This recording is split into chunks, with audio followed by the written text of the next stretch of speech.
Countdown to Florida. Instead of arguing about definitions, let's talk about what we should do.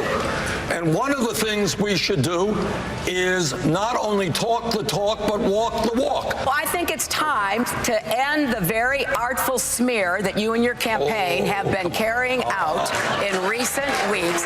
And let's talk about the issues. The political battle lines are up. We'll go out and take our conservative message to people that haven't voted for us in a long time, and we'll win. Are you ready to decide? He's a professional politician. Donald Trump guaranteed a victory in Iowa, and then he lost. The power of Florida in the race for the White House.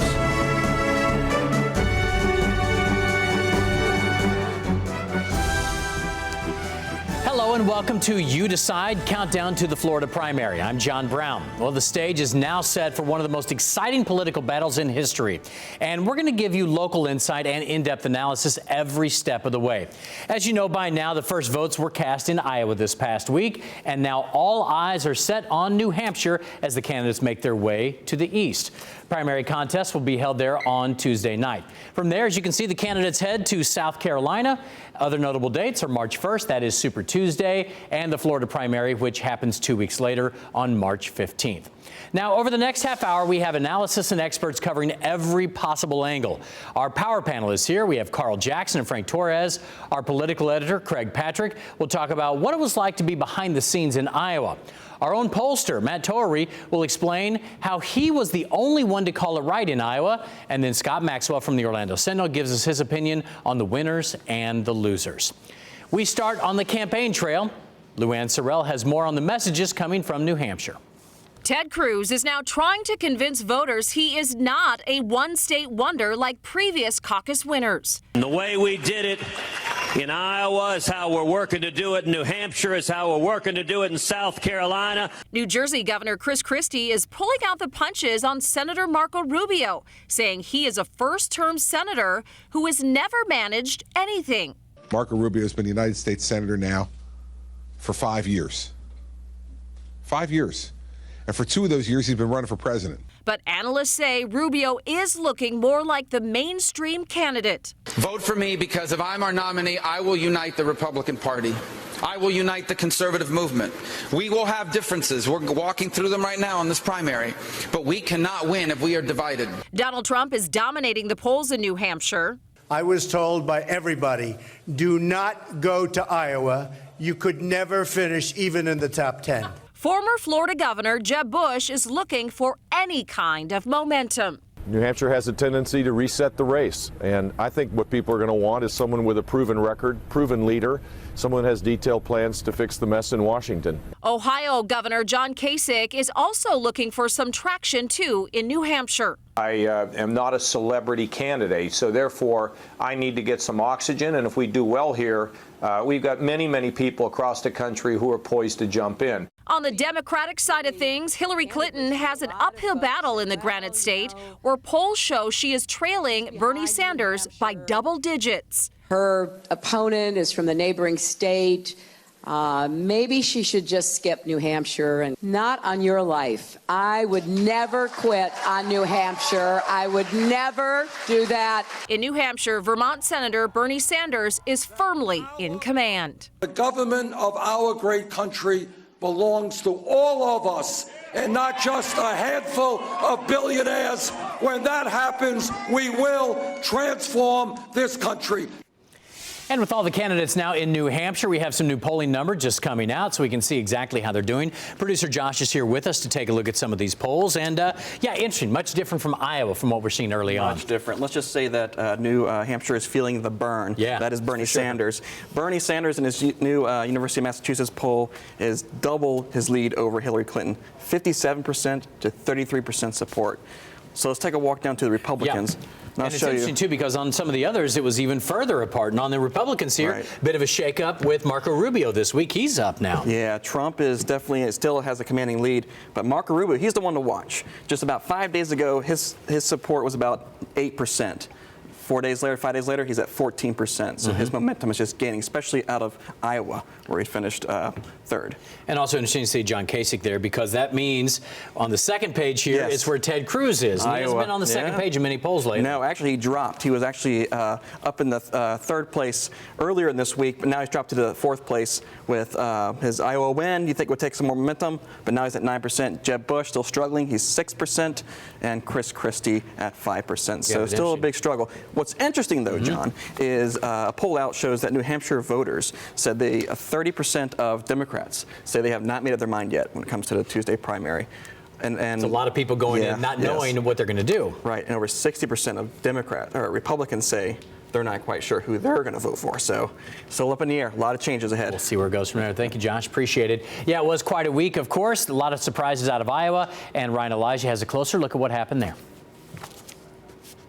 God bless the great state of Iowa. Ted Cruz won the Iowa caucus with 28% of the vote. And I want to congratulate Ted, and I want to congratulate all of the incredible candidates. Despite leading in every poll, Donald Trump had to settle for second place with 24%, but he is taking credit for the record showing at the Iowa caucus. Florida Senator Marco Rubio had a big finish to take third with 23%. We're going to keep working hard. I'm not running against any of the other candidates in this race. I'm running for president. Ben Carson took fourth in the caucus with 9%. So I just want you to know I'm not going anywhere. And heavily funded former Florida Governor Jeb Bush finished a distant fifth at 3% of the vote. I don't look back. We've got a long haul here. After New Hampshire, you start South Carolina, Nevada, and then you got a slew of states. Carly Fiorina also came in with 3%.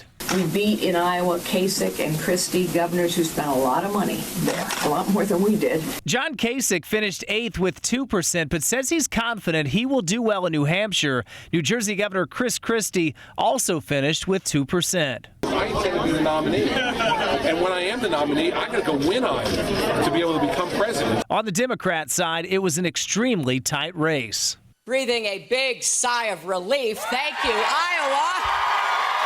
Hillary Clinton edged out Bernie Sanders 701 to 697. The race so tight that coins were flipped in 6 different sites to determine votes and delegates. I am excited about really getting into the debate with Senator Sanders about the best way forward. I think the people of Iowa have sent a very profound message to the political establishment. Iowa, thank you.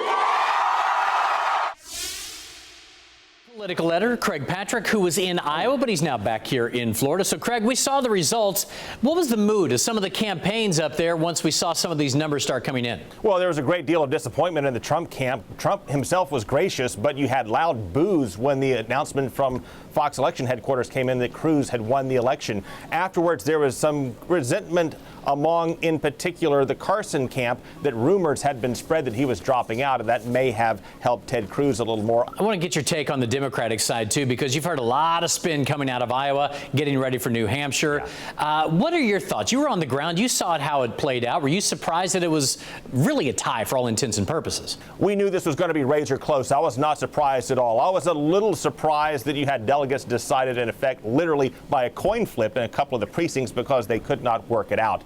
Bernie Sanders could have won had college students turned out for him and done so distributed all across the state. The problem he had is that you only get so many delegates per precinct, and the college students who did turn out for him tended to be clustered in certain areas. All right. Craig Patrick, always good to see you. Appreciate your time today.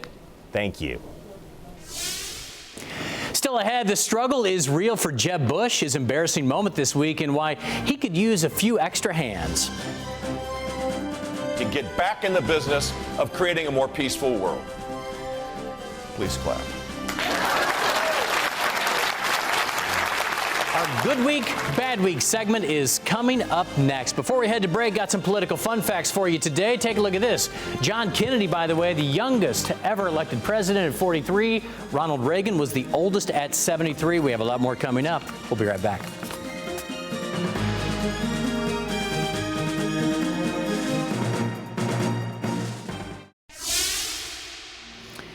On the Twitter trail today, Jeb Bush is tweeting, get an inside look at what it's like being on the campaign trail with mom. Hashtag the enforcer has arrived. He made a lot of news this week. And welcome back. We have our power panel in the house today as we kick off a new segment. It's called Good Week, Bad Week. We have Carl Jackson from The Carl Jackson Show. Great to see you. And our political analyst, Frank Torres. He's here once again as well. Guys, always great to have you here. All right, let's start with Jeb Bush. Now, he's unfortunately on the bad week side, I believe, here. Take a listen as he had to actually ask for applause this week. Here it is. I think the next president needs to be a lot quieter, but send a signal that we're prepared to act in the national security interests of this country, to get back in the business of creating a more peaceful world. Please clap. I still cringe. All right, Carl, let's start with you. Can this campaign recover? Do you think that that was that big of a deal, first of all? Yes, I do. And it's indicative, John, of what's happening with the Republican Party, or what has happened with the quote-unquote establishment part of the Republican Party. It's kind of old. We don't know how to communicate messages effectively, and I think that's what you saw in Jeb Bush. I mean, great at governance, the ability to communicate a message and to deliver a message, pretty bad, and I think that's why the outsiders have done so well this year. I use the analogy here. If a preacher has to say, can I get an amen? I say no, because you didn't earn it. Okay, right? You'll get an amen if you earn it. In this case, if you earn the applause, you will get it. I think that was a big deal. His handlers may have messed up, but that was bad. His handlers did mess up. It was a horrible, horrible mistake by his campaign staff. You're supposed to have a hype man in the back of the room that is louder than everybody. Yeah, one job. Yeah, one job. And when he hits those talking points, you clap and you woo, and you do all that sort of thing. And it did not happen. And he looked really, really silly, unfortunately. Also, what about his mother coming on the campaign trail? I made the analogy also. He's like the kid who always had success and now can't make friends. Yeah. Mom, help. Does it help to have his mom come out on the campaign trail? No, you know what? I think it might give him a slight bump, but for the most part, is it going to give him a lot of new voters? No, I think people are starting to feel sorry for him, so they either want him to get out of the race, or, I think people want him to get out of the race. I think this hurts him. Mommy, please come help me. It doesn't look good. It doesn't look strong and presidential. All right, we need to move on to Marco Rubio. He's on our good week side here. He had a pretty good week. Third place finish for him, has him moving up in the polls. Let's take a listen here. This is about winning, and if I'm our nominee, I'll unite the Republican Party, not continue to divide it. I'll grow it. We'll go out and take our conservative message to people that haven't voted for us in a long time, and we'll win. Okay, he keeps using the word winning, right? Back to a Charlie Sheen here, Right. but that's important, isn't it? Absolutely, and it's all about momentum at this point. That win in Iowa was huge for him, and he's looking to roll that success into New Hampshire, and he's hot right now. So he's got the attention of the conservative electorate, and he has to make that momentum count, get his message out there, and really try to take advantage of this positive time for him. As he moves to New Hampshire, he's having a good week, right? Yes. What does he need to do now?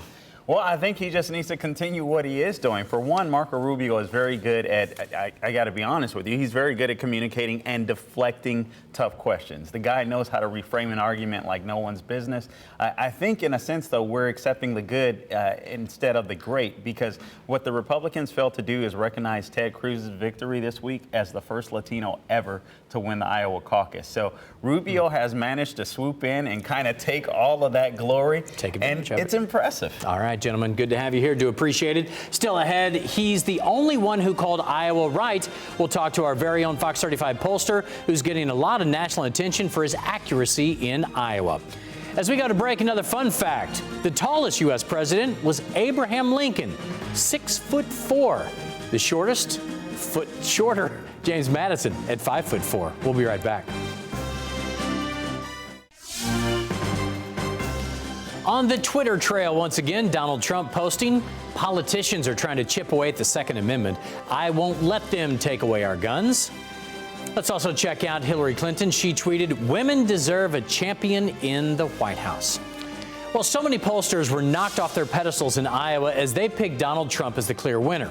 But when all was said and done, it was the Fox 35 Florida poll that got it right. Here's Bob Fryer. Let's check in with Matt Towery, political analyst for Fox and associated with Opinion Savvy. And Matt, my first question is, should I come to you to find out who's going to win tomorrow's Super Bowl, Carolina or Denver? You guys seem to have a knack for picking the winners. Well, if you do, come to my son, because he actually runs Opinion Savvy. As the polls for Fox 35, I sort of oversee things, but we use Opinion Savvy to actually poll, and he did a magnificent job in Iowa. Give him a lot of credit.